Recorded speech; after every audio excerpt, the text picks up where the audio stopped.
Welcome back. Well, yes, as you've seen there, Dr. Isiaq Salako joins us next. He is the Minister of State for Environment. Good morning, and thank you for coming on today. Thank you very much, Evelyn. It's nice coming here. Yeah, so let me see. Maybe I should start this way. It's a pretty interesting one to start with. It's 1 year on, you know. So for the president, and all of that celebration will be going on now. There'll be several questions as to performance. So for you, your ministry, so why should the president retain you, for instance, if he was considering a cabinet reshuffle? Well, I think that largely, if you look at what we have been able to do as Minister of Environment in the last 9 months since I came on board, and my colleague, the minister, also came on board 3 months later, we have been able to clearly reflect the aspirations of Mr. President and his vision as contained in the Renewable Hope agenda. If you look at that document, you see that the environmental sector cut across different sectors of the economy because of the cross-cutting nature of the environment. For example, if you go to the power sector, the agenda of Mr. President is to increase penetration of renewable energy. And if you look at what we have done in the last 9 months or thereabouts, we have been able to increase not only the awareness of renewable energy, we have also been able to increase the adoption of renewable energy, generally speaking. I can tell you as an example, a lot more people now are more aware of the advantage of renewable energy over the fossil-driven energy sources, and quite a number of people are now adopting it. I can use myself as a testimony. In my house in Abuja here, I don't have a generator. I use solar lights. When there is grid, I use it. When there is no grid, I use solar. So the ministry has been championing this kind of thing. That's one clear vision of Mr. President that we're able to mirror. If you look at the oil and gas sector, Mr. President also said in his Renewable agenda document that he was going to work towards the flaming out of gas flaring. And we have set up a mechanism that is doing that. One key operator has already flamed out completely from routine use of gas, flaring gas in his operations. And we have set up a mechanism. In fact, tomorrow I'm going to be meeting with all oil and gas operators in Nigeria to be able to also interface with them, rub minds on what are the roadmap that they're doing to ensure that they flame out. That is in the oil and gas sector. If you look at the agricultural sector, Mr. President also promised to ensure that we adopt climate-smart agricultural practices. We are reflecting that, and so on and so forth. In a physical policy of Mr. President, he also promised to ensure that we address the challenges that is occasioned by incessant flooding and erosion. Yes, that is not completely within human control, but we have also been able, to a large extent, address some of those challenges. So I think that by and large, we have been able, in the Federal Ministry of Environment, to reflect the aspiration and vision of Mr. President. Okay, well, we'll take a look at some of those which you mentioned, but let me start with the renewable. So, because, I mean, listening to you, there'll be several companies who will be interested in that one, because you say a lot of people are adopting it now, you know, thanks to part of the work your ministry is doing. Is there any data to back this up? How could people relate with this one if they're looking to see what examples, companies, for instance, any organizations that have taken it, do you have data so people can look and see how do they plug into this? The data actually will be better provided by the Minister of Power. But I can tell you that to obtain such data takes time, because this is a program that our target is basically to ensure that by 2030, we have at least 30% of our energy generation and supply from renewables. And we're working towards that. For us to be able to provide data, we also need to carry out the, surveys and all that. But if you look at empirical evidence, interaction with people, and I'm sure you may also be able to bear me witness, a lot more people are aware of the benefit of renewable over the So, SY fossil fuel-driven energy sources. so other than advocacy, does the ministry talk about specifications in terms of what people need to bring in, or you leave that to the Ministry of Power in terms of how it suits the environment? Yes, there are a lot of bodies that are involved in it. We have the Standard Organization of Nigeria, then we have the Ministry of Power, and then we have some of the agencies within the Ministry of Power. Our own responsibility as Minister of Environment is to ensure that we coordinate the penetration of renewable energy into the Nigerian power system. So you now find out that within that coordination system that we have, a lot of other agencies have their own specific roles that they have to play. So that is why the energy transition plan of Nigeria is situated mostly within the Federal Ministry of Environment because of the coordination role that we have to play. That energy transition plan is one that has been talked about for a very long time. And yes, of course, we have seen a lot of things happen even in the past administration, even into the Tinubu administration. But one line that has been of contention is the fact that access to energy in countries like Nigeria, and I remember hearing the former Vice President of Nigeria, Professor Yemi Osinbajo, saying this all the time. We have to be able to draw the line between our climate change commitments and actual access to energy in our parts of the world. Is that something that is being looked at? Because at the time, they were looking at, oh, how can we keep up with our commitments? So we're going to reduce how much gas we're flaring. Meanwhile, we have such a massive population that don't even have access to this energy. Well, this thing is a process, and it's a gradual process. First, gas flaring is not only inimical to the environment, it's also an economic waste. So if we're able to put systems together that is able to harness that sources of energy, then definitely we'll be doing a lot of good, not only to the environment, also to our economy. But beyond that, you see that when we're talking about energy transition, it is not that we're going to wake up tomorrow and say, everybody go renewable.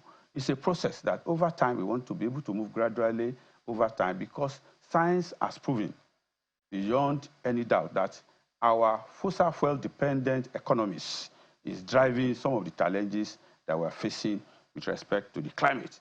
So there is a plan that's over time. So our energy transition plan is also designed to address energy poverty so that people can have more access to energy. And that is why we talk more about renewable energies. We are talking about gas as a transition source of fuel, So both of them can actually work together. Our climate change commitments and also reducing energy poverty within our country. Both of them can actually work I want to be together. able to talk a little bit about the compressed natural gas moves by the President Tinubu administration. We're seeing rollouts in many parts of. I saw Governor Dapo Abiodun bringing out a lot of buses, for mass transport, but we're not seeing that across the country. Apart from its benefits to the environment, there's also the fact that access to proper transportation has become very hard for the Nigerian, given the economic situation of the country. That's something that the Ministry of Environment oversees. And, many people have been talking about that directive he gave, where he said, look, don't come to me with any request for petrol-powered vehicles, only CNG. The enforcement of that is also being brought into question. Would you like to weigh in on that? Well, first, I must say that Ogun State is always first. I am from Ogun State. I'm very proud that Ogun State is leading the way. But talking more seriously, when we talk about the directive and policy of government with respect to compressed natural gas, government is not going to establish stations all over the country for people to get gases. But the policy of government drives businesses and drives attention into that area. You will see that with that pronouncement from Mr. President, a lot of more investors will become more interested. They will focus their attention, and over time, you will see that the infrastructure to supporting that policy and the enforcement of it will gradually begin to materialize. It's not going to happen overnight that we're going to create gas stations all over the country before the policy is made. No, the policy drives the infrastructure. So we'll make the policy first, and you now see investors tapping into that policy. And I believe that as we go forward, you'll see that a lot more, because clearly it has been shown that apart from the environmental friendliness of CNGs, it is also cheaper in terms of driving our energy. So we must go that way. And we have abundance deposit of gas in our country. So there's nothing stopping us. There's one project that the Ministry of Environment embarked upon. It was part of our climate change commitments, and it was the building of the Great Green Wall. I don't know if you remember this. It was the Great Green Wall was supposed to help desertification and you know the issues that we're having with droughts in many parts of Africa. How far has Nigeria gone in creating, in fulfilling its own bit of the Great Green Wall? Well, the process is on. I can tell you that in the last 1 year, through the Great Green Wall, the National Great Green Wall Agency, we have been able to at least provide restoration through afforestation processes of not less than 1.5 million hectares of land. And like I said, it's an ongoing process. So I think that this is a project that is projected to terminate in 2030. So we continue with it over time, and hopefully we continue to grow it. But beyond the Great Green Wall project too, there are also a lot of afforestation projects going on. The Forest Research Institute of Nigeria in Ibadan is doing it. We have state government also doing it.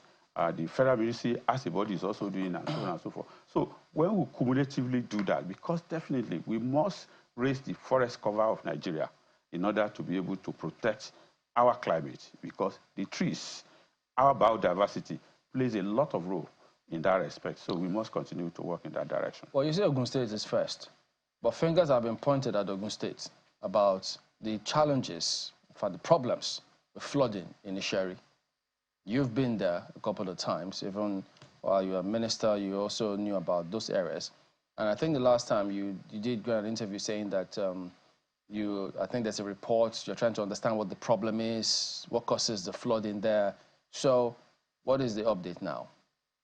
Yeah, well, I had a stakeholders meeting with the residents of Isheri, including residents from Lagos State and mostly from Ogun State, about 6 weeks or thereabout ago. And what I've been able to communicate to them is that the process for the study is ongoing. But that study is a comprehensive study, and it's going to take some time. And it's not going to be able to produce results that will help us within this flooding season. However, we have put mechanism in place to ensure that some remedial action is done to ensure that even if the flooding is going to occur this year, we expect that the impact will be less than what we witnessed last year. So for now, we're going to do some palliative measures while the study continues. So when the comprehensive result of the preliminary thing that they've told us is going to cost us, as at about 2-3 months ago, it's going to cost us tens of billions of naira. So the what? The preliminary estimates. Preliminary? Yes. Tens of billions? Of naira to do the comprehensive remediation of, because we need to start the study from the source of Ogun River in Oyo State and do the study up to when the Ogun River empties into the Atlantic Ocean in Lagos State. See all the factors around that. You know, it's been suggested that we also need to even create some earthen dams so that when the river is overflowing, the earthen dam can be a source to receive some of those water. We need to desilt a lot of rivers, including some of the tributaries of River Ogun, and so on and so forth. So that study is still on, and we hope that before the next flooding season, we can have that comprehensive study, and then we can then start to see how we can implement that project, probably in phases. He who wears the shoe knows where it pinches. Ayo.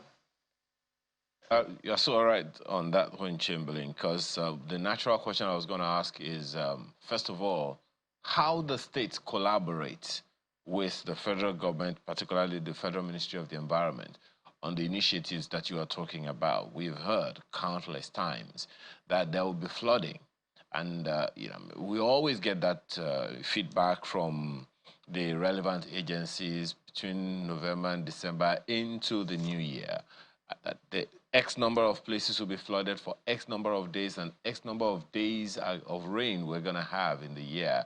Yet we still have such serious flooding in many of these environments. So exactly what do you think is happening here? Is it that we are not able to get ahead of the issues? What exactly do you think is responsible for the loss that people are still experiencing, even though we have information well ahead of time? Oh, well, thank you very much. In terms of collaboration, we continue to collaborate with states.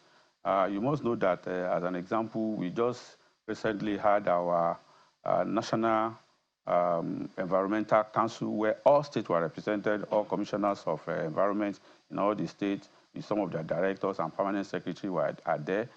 With respect to flooding, we also have a platform where every state in Nigeria is represented, where we're able to continuously share information on what is going on, and then states can pick from those information to also action some measures to protect their states in terms of flooding. But I must also tell you that when it comes to the issue of flooding, our structural and non-structural interventions may not be enough to completely eliminate flooding from our system. And that is why when we're talking about flooding, we talk about mitigation, and we also talk about adaptation.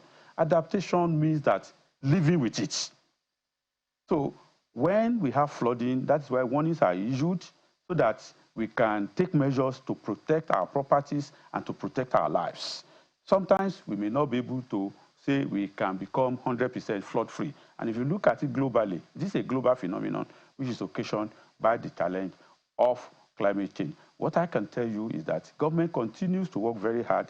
We continue to take all steps to protect the properties and the life of Nigerians to ensure that they are not lost to flooding.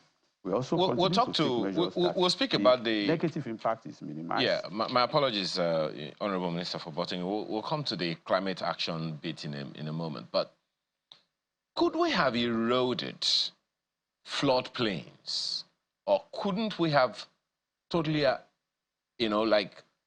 allowed ourselves to not build in those areas? Couldn't we have avoided building in those areas and mitigate these issues, these accidents, these incidences well ahead of time? Why give, these floodplains for residential areas or even businesses in some cases, if we knew that there are floodplains that would occasion loss of lives and property in some cases? Yes, of course. Those are challenges that we need to continuously address. In terms of planning regulation, sometimes we are not too strong on it, especially at the subnational levels. And that is very, very important to ensure that we protect the natural course of things. When you go and build in floodplains, of course, you are inviting flooding yourself. But I must also tell you that flooding that sometimes experiences beyond also, for example, what was seen in Dubai a few months ago, you see that it's not about building in floodplains, because there was torrential rain for a long time beyond the capacity of the soil to immediately soak away. And then you now find a lot of places that get flooded as a result of that. But I agree with you absolutely that we must ensure that we scale up our regulatory capacities with respect to planning so that we do not unnecessarily invite these natural disasters to ourselves. The question then is how, Honorable Minister? How do we do that?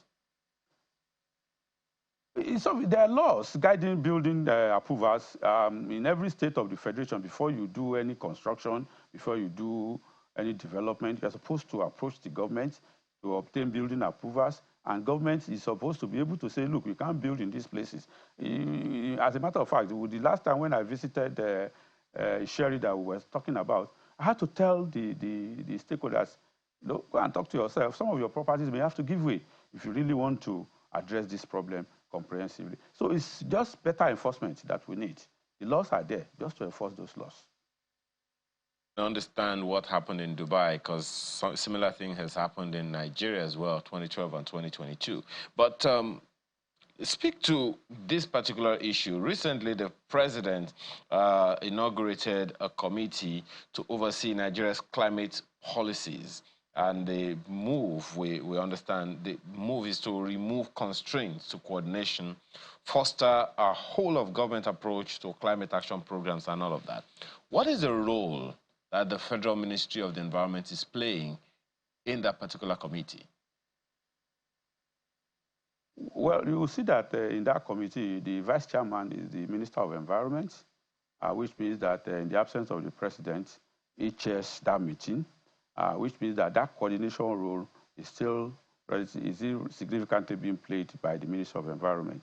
And you also see some agencies of the Federal Ministry of Environment, like the Great Green Wall, represented in that committee. I think that committee also speaks to the importance that Mr. President attaches to the environment and rising to the challenges of climate change. We believe strongly that that committee is going to help in driving some of our climate commitment and ensuring that Nigeria delivers on those commitments.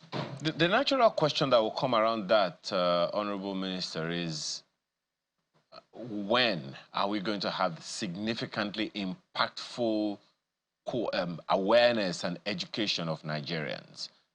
We can talk about what happens in urban Nigeria, but in suburban and rural Nigeria, the conversation is entirely different.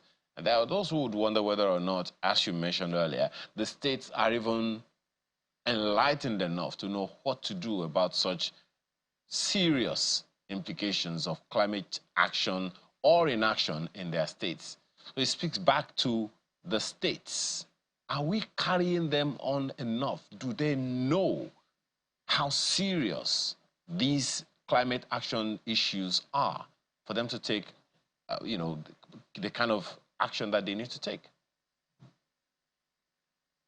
Well, we must scale up our awareness and sensitization efforts. At the Federal Ministry of Environment level, we have designed programs that is going to help us to scale this up. One of those programs that I'm going to mention is that we're going to increase the penetration and capacity of our environmental health officers. In Nigeria, we have more than 60,000 registered environmental health officers, most of them employed at the local government level. So we're working out a program that is going to coordinate the effort of those environmental health officers so that they can become sensitizers, advocates at the grassroots levels to ensure that our awareness creation is scaled up. So that we're doing. Beyond that, we're going to be using a lot of media, including traditional and non-traditional media, to ensure that we increase the awareness with respect to climate issues, environmental challenges, and so on and so forth. And of course, we continue to engage the subnational levels, the state government.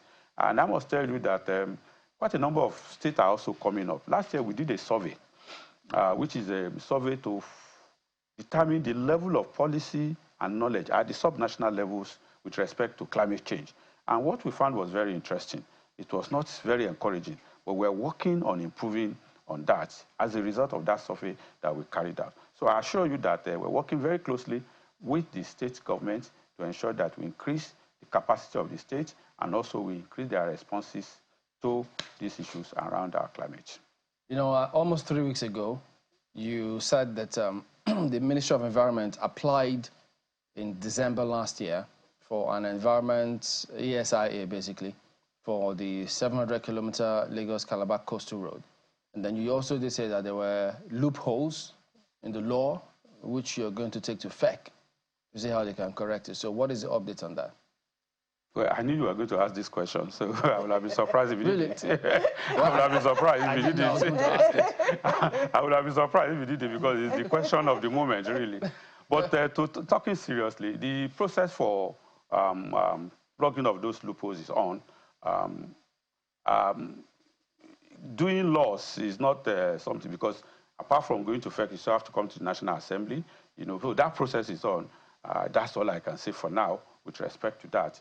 But we continue to take very seriously the issue of environmental and social impact assessment around their projects, whether private or public, and the Minister of Environment is started with the mandate of doing that, and it's one of the mandates that we take very seriously. So we continue to work in that direction. So what ills do you want to correct with the law, what you're seeking? Well, basically, we see that there's some areas that people tend to take advantage of that are not properly blocked in the law. I would not want to unnecessarily bring that out now because, you know, some of these issues are also become very sensitive and we don't want unnecessary lobbying and all that at this point in time that we're still working through a process, you know. But clearly, what we're trying to do is just to strengthen the capacity of the ministry to do the AISI. That's all. So at the time when the president signed that document with ministers and said, I need you to perform, or I'm going to have to let you go, was there a time frame put on that? Well, I think that, for me, I think that for the president, it's up to the president to decide, because the president may, within a 1 year period, come to the conclusion that you're not performing enough. It may be within 2 years, maybe within 3 years. I think it's the prerogative of the president to determine whether you are performing or not at any point in time. Do you think he would scale that test if he went through the Ministry of Environment and all of the activities and everything? I have not seen where a student becomes Well, do you think you've done well? Well, I've told you I've done well, in my own opinion. But you see, it's still the prerogative of Mr. President, because what I am seeing may not be what the Mr. President is seeing. All right, Dr. Isaac Salako is the Minister of State for the Environment. Thank you for coming on today. It's my pleasure to be here. Let's see, do we have time for... Messages. Yes, I mean, we always have time for our viewers, but just looking at if we can squeeze that in. This is from Professor Nohena, who says, if we juxtapose local government elections and state policing, where state governors, political parties win all local government election, state policing, if not handled carefully, he says Nigeria would have dug a pit where they are unable to emerge from. We have this one here from Charles Nwatu. Why can't we make the police chief an electable person? That way they will be responsible to the people, not the governor. Reforming the Nigerian police and limiting the powers of the state governors over them is very simple, but I believe that our politicians lack the courage and know-how. After all, these are people who did not have any idea about policy making, but got in as it is their turn. How do you know, Charles? Oh, dear. Okay, we do thank you all for watching. We appreciate your messages. Please keep them coming. Well, that's the show today. We'll see you next time. I'm Chamberlain, so goodbye. I'm Kayla Magua. Have a wonderful day ahead. Well, we acknowledge all of your messages as well, Hazan, Umar, and several others who sent in. Thank you so much for your time, and have a wonderful day. I'm Ayo Makinde.